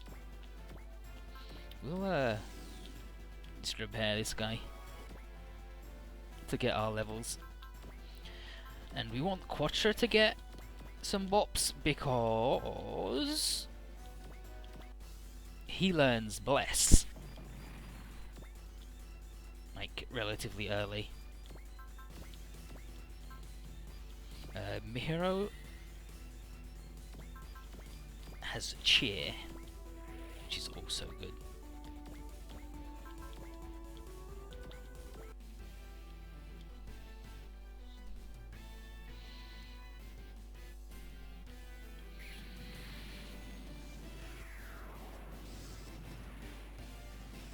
He Edge Exploder, look at this shit! Wow! Turn to a fucking bird that's on fire.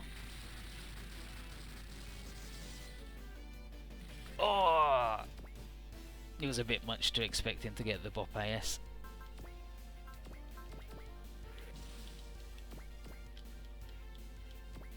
And then I gotta do a like here, so you can actually bop a man.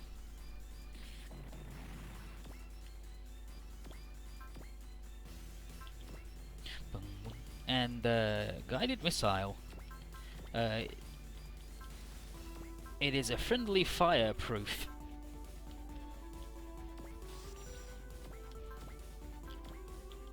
Map weapon, which is nice.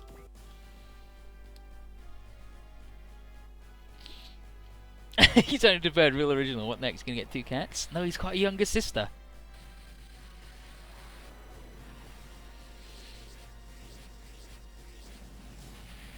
Guided micro missiles. Look at that shit. Can't even hurt your friends with it. It's so good.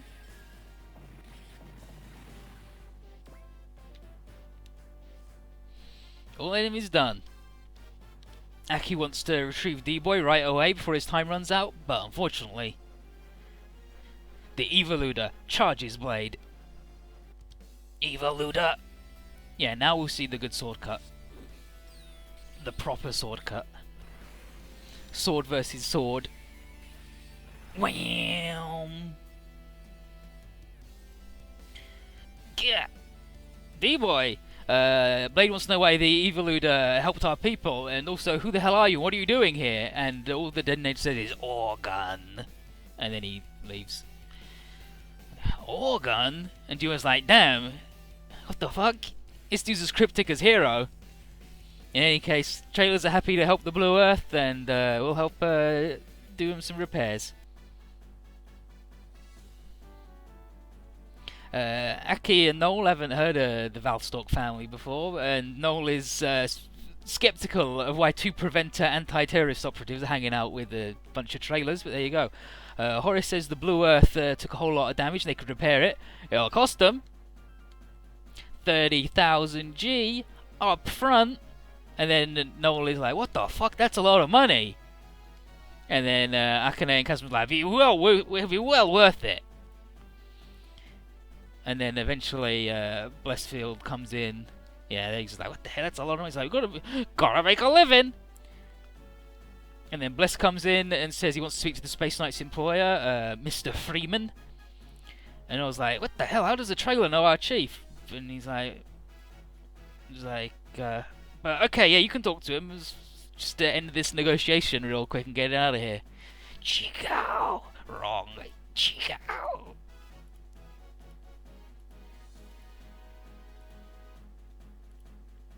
Yeah, the Organ enemy faction in the name in the same game as the Galgaigar final, because it's the Evoluders, and the Evoluders?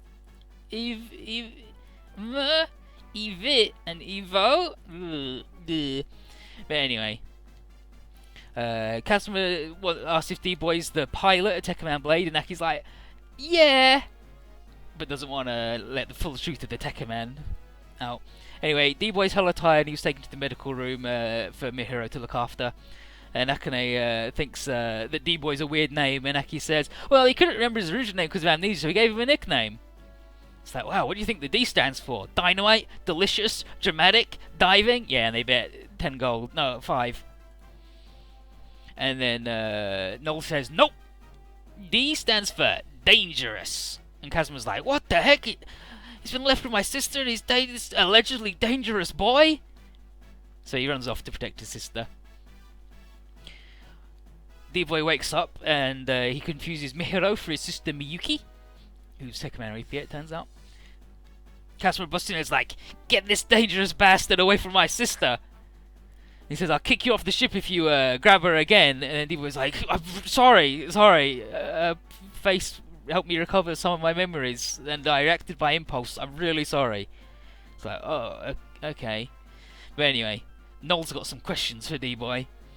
He says, you acted like you know who those Evoluder guys were, and I want to hear all about them. And Kazuma's like, yeah, I want to know just who the hell are you, and how can you pilot the same bug-like things that the random commanders do? And then D-Boy goes, oh, okay. It's the system box. It's a crystal thing that lets me turn into Teckman Blade. And they're like, wow, sounds like a plot out of an anime. Shut the fuck up, Horace. And Horace says, did you get your powers by being modified by an evil organization? And he's like, no idea, got amnesia, remember, I don't know shit. All I know is I fought the Radam loads and Teckman are connected to him. But all the important bits are lost in the missing memories. All they know is D-Boy's an Earthling, and he has been tampered with, like his body's been modified somehow. All he knows is that the Eviluders are enemies, and he thinks that's something that the Radam have put into his tech system. And enemies got some pretty serious shit, from what little he can know about it. And he says he's got a vision of a large-scale war between the Eviluders and the Radam, spanning across millennia. But they don't seem here to wipe out the Radam, though, and Bless is worried that that means if there's something powerful enough to make the Radam scared, then that's bad news if it comes to Earth. Anyway, the White Eviluder is a detonator class, which is one of the military leaders, and it's similar in form and function to the Radam's Teckman. And the only vision of Eviluders the D-Boy can remember them invading planet after planet after conquering or destroying everything. He's like, don't know why one would help us though. Pretty weird. I'm like, well, he said Organ before he left, so I guess we'll just call him Organ. Anyway, time for... Oh, incoming message! Oh wow, good. He's got some shit in his face. It's Heinrich von Freeman. And he's gonna talk to our good friend, like, I don't know why that shit's there on his face, but there you go. And he wants to talk to Bless for the first time in 15 years. Been a long time. Freeman asks about how Bless's wife Yumi's doing, and it's like, oh yeah, she died 10 years ago. And Freeman's like, shit, I'm really fucking sorry. And he's like, don't worry about it. It was thanks to you that I even met my wife in the first place. But Freeman has received Noel's report and he thanks us for assisting the Blue Earth. Freeman didn't call to catch up on the friendship though. Radam have increased activities and he wants us the job of throwing the Blue Earth back to Earth with them under his command. And it's like, pretty good pay, and then but condition.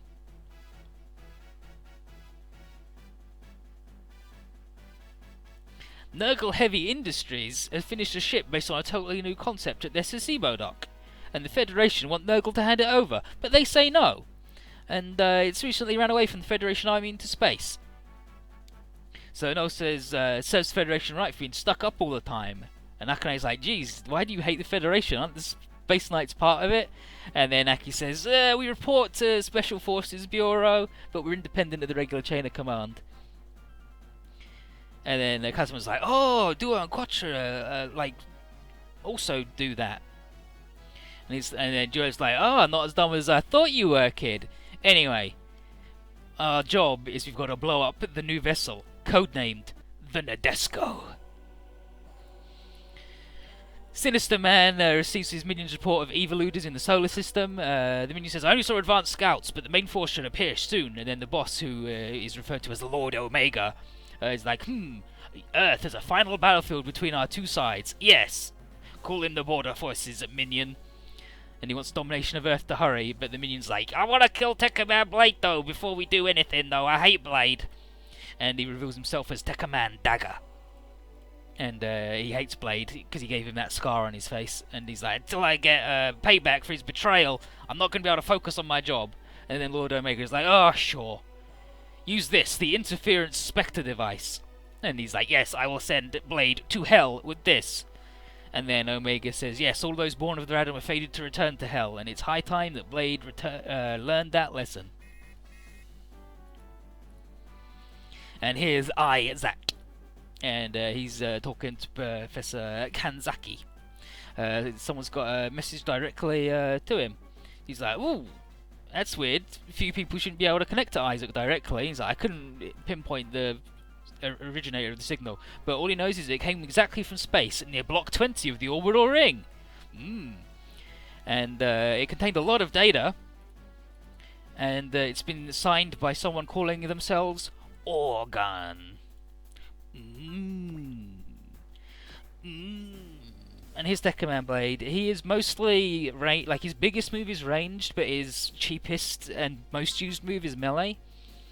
He's got no defenses because he's super tiny and meant to dodge, so he needs... and he's got good skill. He needs range, melee, dodge, and accuracy. And luckily, he's got enough points for all of them. Here's Noel. Noel eventually isn't in the Blue Earth. He can be like in a shitty Teckman suit. But he has all range, no melee, I believe. But until then, he wants the same shit mostly as the Teckman. And these guys got something, so we'll give them another defense. Mod unit.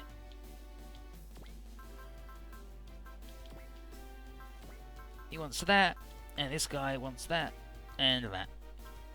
There you go. They're good. Everybody's set.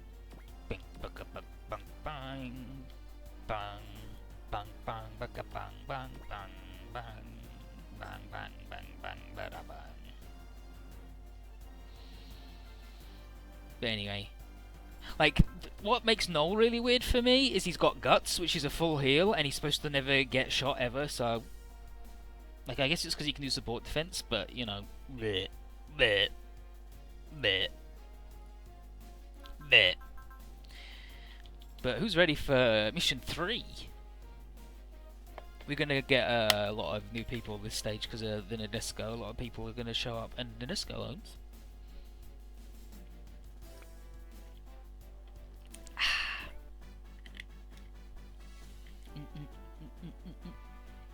So, another day, another diary. Fills everybody in on the conversation with the Space Knights and our current bankruptcy averting mission to destroy the Nesco.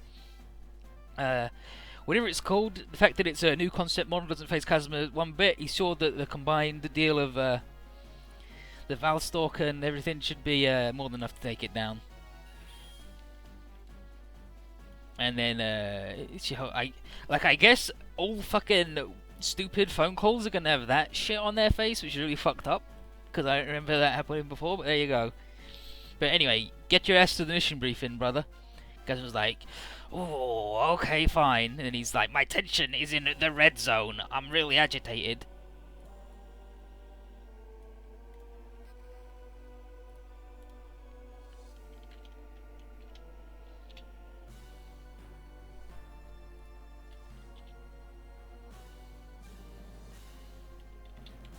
Damn, what's this friggin' as you'll type saying in these fucked up little weird letters?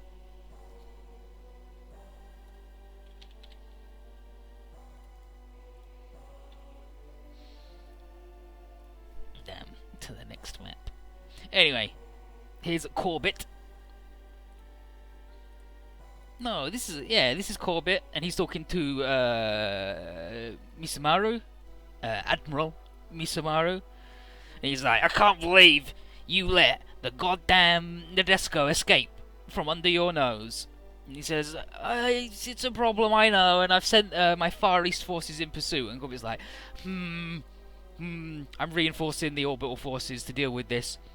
They want to stop the Nesco before it can break through the Radam's orbital blockade and escape the Earth sphere. And Gobby's like, we need to add it to the Federation forces. We need the Nadesco's power for the battles ahead. And Mizumaru says, I don't think capturing it will actually make it work for you, though. And Corby's like, I don't care. If you're just soft pedaling it because your daughter's the captain. He's like, my beautiful daughter. I love her. And then Forreston says, Yurika, Mizumaru, was undefeated in strategic simulations at the Academy. She's really fucking good. And she's got former Federation Admiral Fukabe on board, huh? And the Nadesco's got some crazy tech on it. Don't underestimate it. And then Corbett's like, yeah, some video game playing girl can't beat me. And Fukabe's an old fool who left the army after the first Battle of Mars. And then he blames all this mess on Triple G and various civilian research facilities who are allowed to have their own robots. And Misamaru's like, but that's sort of like the Federation's first line of defense against the Zondar and Dr. Held's forces, so I don't think you should really talk shit, and then Corbett's like, that's sort of thinking that letting the Nesco escape. And then Forreston says that you haven't actually done a particularly good job of capturing the Teckman, though, have you, boss? And he tries to blame that on Rose Abreville, Secretary General of the UN, but Forreston is Director of the Intelligence Bureau, and is like, actually, she's pretty good at her job. It's you that sucks. And then he says she's quite the fly in certain army people's ointments, but he smoothly refuses to engage Corbett in a head-on argument, and Corbett's like, you don't have boots on the ground, you're not a real soldier. I can deal with you with force, with necessary. That's what he does internally. But anyway, Forreston's like, what's key is we've got to recover the Nesco and make Nurgle work for us, okay? Because if everybody thinks that they can get out from the Federation's government's authority, we're in trouble. But given the rumoured ties between Nurgle and the military-industrial complex and the Federation, something serious has got to be done.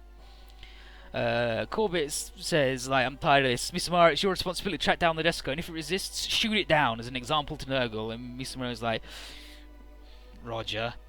And then Corbett says that the brass will do negotiations with Nurgle, and he tells Forreston to give Misumara the necessary info, and then he storms out. And Forreston's like, yep, well, that dude's got a hidden agenda, but Nurgle probably got one too. Misumaro says, thank you, Forreston, for minimising the amount of time I have to spend looking at Corbett's stupid, ugly, bald face. And when asked about what he thinks about the Nesco, he describes the Nesco as a threat. His daughter's beauty and stunning figure are enough to make any man weep. He's like, no, I meant the ship, not your daughter. And he's like, And Forreston's like, I think the transposition engine could turn the tide of the war, like right now, but misusing it would be not just a loss for all mankind, but could fuck up everything. Everyone on their face, yeah, everyone's like, no, I'm mysterious. And Misumara's like, yeah, I know. But Forreston's just like, I'm not going to say any more, I just don't want you to lose sight of the mission. And Misumara ends with a haiku: a parent's feelings for an unknowing daughter, nurture her growing. He doesn't know what his daughter did. And the man who cleaves budgets, the prospector, he's voiced by the man who does Zengar's voice. Obviously you can't hear it in this video game, but the dude with the shitty mustache, who everyone's fucking scared of, is Zengar. Zengar also voices another person in the Nesco. He voices Joe? It's Joe. The Nesco Joe.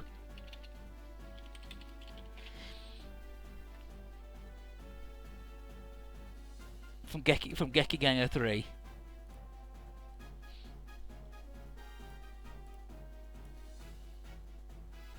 Umitsubami Joe. There you go. Umitsubami Joe is in Gekiganger 3, and that's Zengar as well. Zengar voices the Prospector and Joe. But everyone's been gathered by the Prospector to hear their captain, Yorika, speak about their next stuff. Yoriko starts by telling Akito, the little dude on the bottom, to start being honest with himself and just admit that he goddamn loves her. He's like, you followed me on board the ship, didn't you? And he's like, I don't love you though. And then Megumi, this lady, is like, dang it, stop putting words in poor Akito's mouth. And then she says he's only the cook. Yeah, and he says he's only the cook and he'll leave depending on what the ship's plans are, but Megumi wants in on that Akito action. Yeah, Gekiganger 3 is Mazinger and Geto Robo smashed together, and it's really fucking funny and good.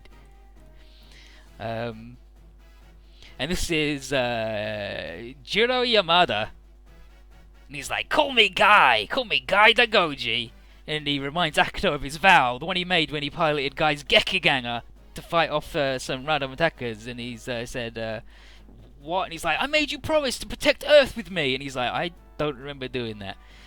And then Urabataki, this guy, who's the ship tech, is like, don't call the Astivalis weird names like Gekiganger. And he's like, I'll call it what I like, as long as you don't call me Guy Dagoji.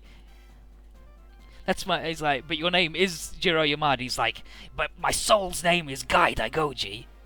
Jiro Yamada is like the most genericest name of all time. It's like John Smith.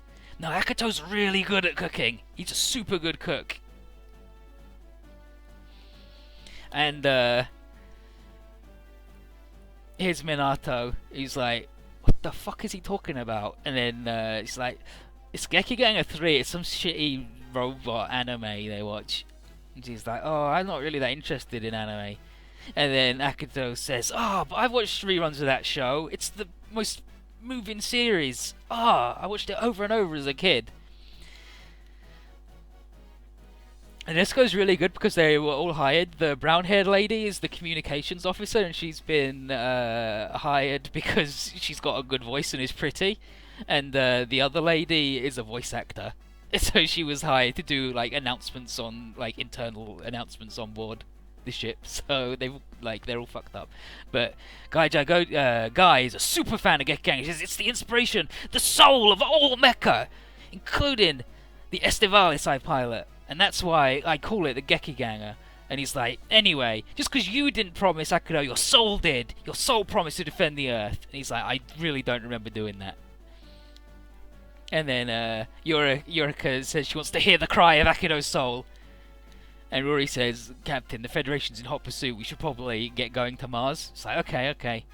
And Akito really wants to see Mars Utopia colony with his own eyes. And there's Rory doing her catchphrase where she just goes, Baka. Everybody else is a fucking clown, and then she just goes, idiot. And here's Fukube. He's this old man. He looks really sad about going to the colony. But here's Mr. Goat. Mr. Goat is really good. He hides in a fucking gravestone later on. It's really good. And he tells Akiro that in no uncertain terms that personal wants have got nothing to do with the ship's direction. We're going where we're going, and it doesn't matter what he wants. It's the ship's owner and Nurgle's will that dictates its course. And we're like, well, as Nurgle's on-site overseer, Goat's not going to say anything different, is he?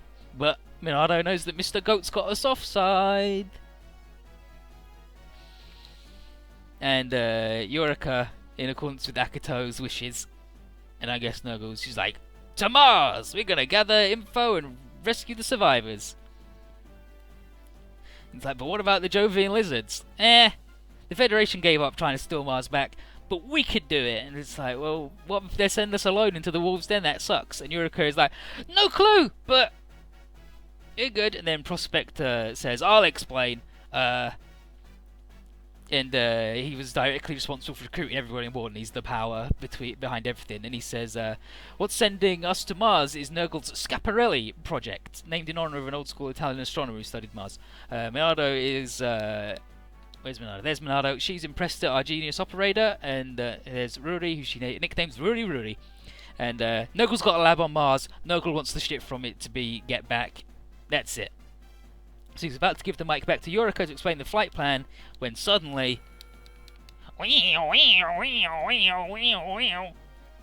Federation forces are caught up and they're going to attack us. So Akito and Guy scramble, because they don't want their ship to get busted up. And this is... fucking... Scenario... Scenario 3, Operation Destroy Nesco. So here's what the Federation forces are pretty good. They got some gun barrels. And the Federation have sent in its aces, and that's proof that they recognise how strong we are. Fukube here notes dryly that letting the Nesco escape here would be a huge loss of face. And I was like, that seems unfair, that we got to be punished for that. And Yuriko has Megumi, and she calls her Meg. Informed the Federation that Nesco isn't going to fight, and they should clear the way for her departure. And here's Lafaga. He says, what are we going to do now? And his commander says, a demonstration of the respect that the military deserves is in order for these insolent workers. And then Mu inwardly is like, I thought it was our job to protect civilians, but okay, fine. And then Megumi says, Captain, they're ignoring our pleas and they're going to attack us. And Yurika says, well, no slowing down, let's get the burning. Estes out. Urubataki explains the STs have been fitted with the zero G frames for space combat. They're little like super good like the dispensed frames from second OGs, but loads of different shit. They lose power if they stay too far off from the Nesco's gravity beam because they just like charged via radio waves. It's good. And Akato is like, this sucks. I'm just the chef. I want to fight the Federation, but I gotta get to Mars. I can't stop. And then the Federation says, sink the Nesco if it keeps resisting, because he wants to settle things before the troops from the Far East space show up. Ba-da-ba. And now, this stage, we're going to be able to... We've got to get Mr. Moo some kills. But, let's do these. This area with the squares is how far the Estivalises can be. Like, they can move further, but as long as they're in this range of the Nadesco, they get their energy refilled. I don't know if it's full energy in this game, it might just be 50. And because of the size modifiers don't work, the Nadesco isn't the best unit in the game, like it was in J, where it was fucking incredible. But it's pretty good. It's pretty good. It's got, like, a crazy good barrier.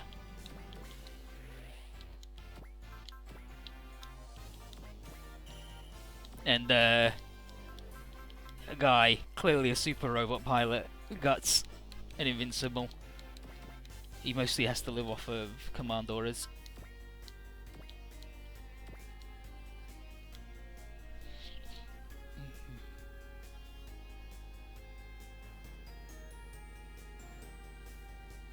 I will